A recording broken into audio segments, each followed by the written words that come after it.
ಮಕ್ಕಳೇ? ಓಕೆ, ಇವತ್ತಿನ ಚಟುವಟಿಕೆ ಗಾದೆ ಮಾತುಗಳು. ಗಾದೆ ಮಾತುಗಳನ್ನ ಹೇಳಕ್ ರೆಡಿ ಇದ್ದೀರಾ? ಓಕೆ.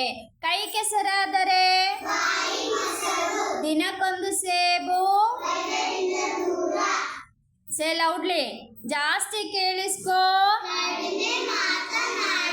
ಆಪತ್ತಿಗಾದವನೇ ಆಕಳು ಕಪ್ಪಾದರೆ ನಾಯಿ ಬಾಲ. ಮಂಗನ ಕೈಲಿ ಮನಸ್ಸಿದ್ದರೆ ಮೂರ್ತಿ ಚಿಕ್ಕದಾದರೂ ದುಡಿಮೆಯೇ ಆಳಾಗಿ ದುಡಿ. ಅಪಾಯ ಬಂದಾಗ ಮಾತೆ ಮುತ್ತು. ಬೆಕ್ಕಿಗೆ ಚೆಲ್ಲಾಟ ತುಂಬಿದ ಕೊಡ ಗಿಡವಾಗಿ ಬಗ್ಗದ್ದು. ಹಾಸಿಗೆ ಇದ್ದಷ್ಟು